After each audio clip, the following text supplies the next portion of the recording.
Hello, good afternoon. Well, I think I'm going to start. Don't worry, you can take a seat. It's gonna be fun. I can tell. So this is a quick presentation that we decided to call "Make Them Yours." When we talk about "Make Them Yours," it's about audience. So we're going to make some considerations about what's happening on the broadcast world in terms of audience. The content consumption behavior is changing across overall market segments. The people is starting to consume connected content instead of traditional TV. So the traditional TV is struggling to engage the new generations because they are consuming through different devices instead of the TV. And those that are consuming through TV and doing it through streaming. So that's, I don't want to go deep on that because everybody's sharing that information. But what we can have from that is that the way we measure the success of the engagement on television is changing dramatically. It's not just share or rating as used to be. Now we have a new set of KPIs that you have to consider success on your content or your distribution. Other challenge that you have to consider on the industry is that broadcasters are moving from the traditional business model of advertisement and B2B business to an e-commerce environment. They are not used to that. That's impacting the way they do business, the way they operate, and the way they have to behave to succeed and to preserve in the market. That's supposed to additional things is that you will have to create a new support infrastructure to attend those users, and you will have to skill your personnel to manage an OTT operation. So if the market is moving, let's see some trends about that. So for 21, eMarketer estimates that will be 194 million OTT users that will be subscribed at least for one service on monthly payment. This is just America, okay? Also, they forecast for 2021 decrease of engagement on the traditional TV from 77% to 69%. It's almost 8 points going down in the next 4 years. The penetration of the OTT will be 3 of 4 internet users. It means that at 2021, 3 of 4 internet users will be consuming some kind of OTT. Who's leading the OTT today? YouTube. YouTube is the one that is dragging more audiences, especially in the new generations and the youngsters. Amazon, Netflix, and Hulu still racing. They are a subscription model, the most successful at the date. And according to eMarketer, what? 76 of the OTT users subscribe the video service on the figure that will. Okay, we will have a growth of 2% on the OTT subscription base. So the answer for the traditional broadcasters is go OTT. Seems a simple assumption, but it's not that simple. You will be engaging a new service chain that you have to attend. You have to take care of ingest management. You have to take care of content management. You have to take care of user and audience management.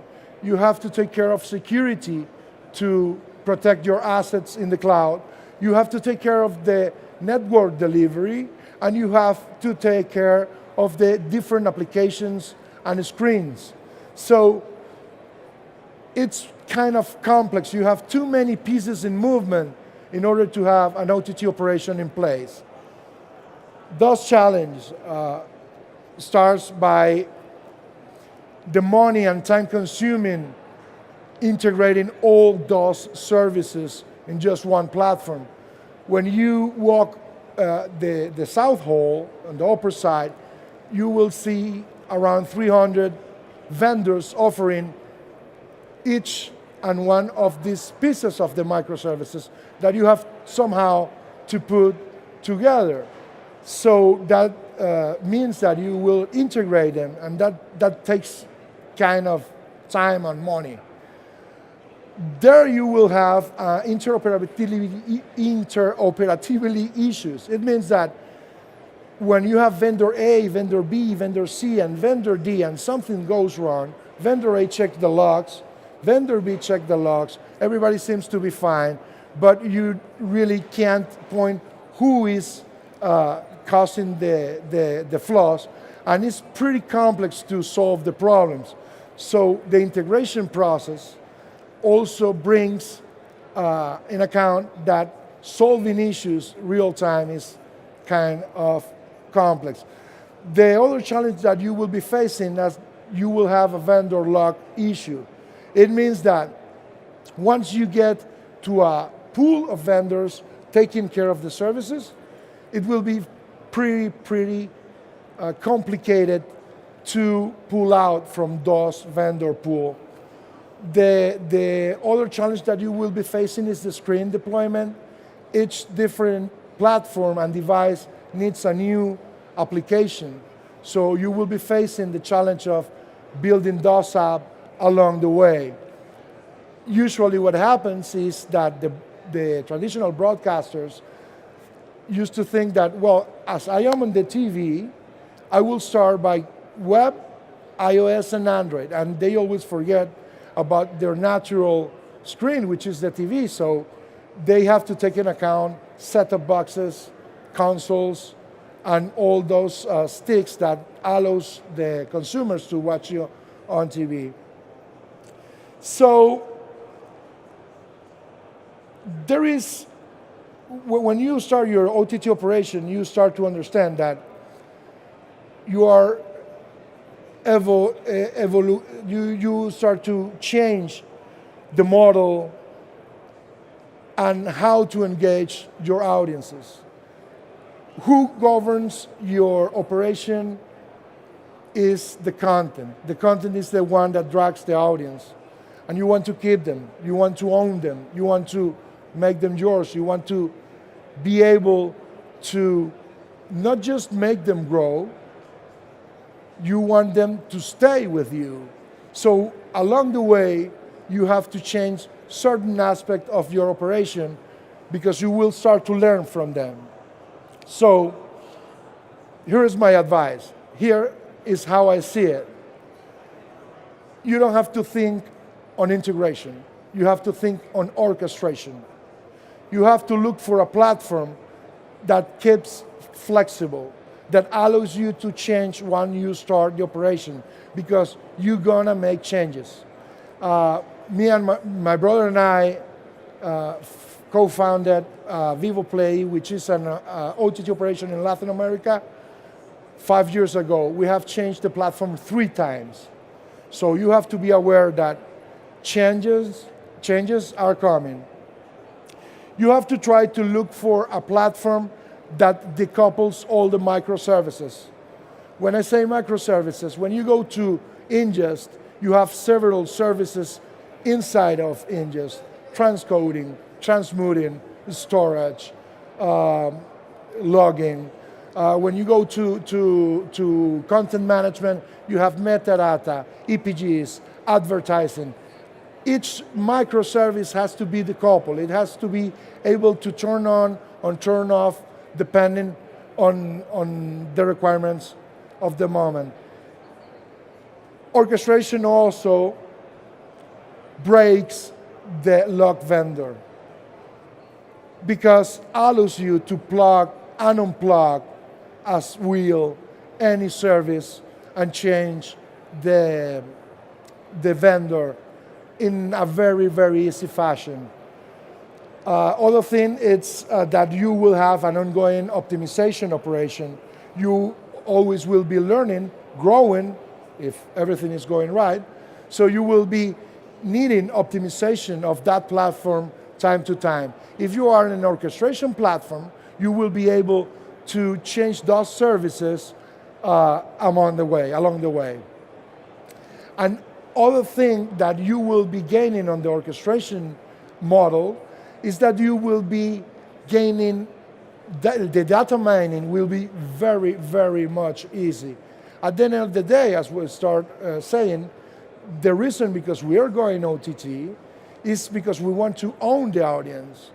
What I mean by own the audience, know who they are, know the gender, age, social tier, all the information that will lead you to take smart decisions around your content, around your operation, around the user journey in your operation. When you have an integration, all the logs are kept separately. Each part of the service will be generating a pool of data, separated.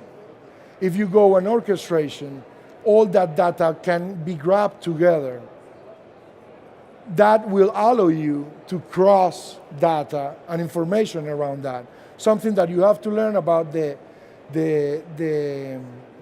data grabbing to learn from your audience is that the data itself means nothing. You will be getting tons and tons of data, but what can we pull out of that? With an orchestration platform, you can have attached to your operation as many learning machines you want, AI, data mining, analytics, whatever you need to make that raw data unusable information and insights that will allow you to make smart decisions. The other thing is, you get the data, you get the insight. Now what? You have to take actions. You are learning from your data that you are having quality problems on the delivery. Well, you have to change your CDN or change the player or change the bit rate. You have to start to make changes. If you are in an orchestration platform, you are able to do those changes pretty quick. If you are an integrated platform, the problem is that make those changes is going to take much more time. So once you get the data, you will transform your operation day to day to get a more flexible. At the end of the day, it's all about flexibility. We have a philosophy that we call FlexiCore. It's flexibility, competitive, and reliable. So when you go OTT, you have to think on those three parameters. I don't know if you have any doubt or question.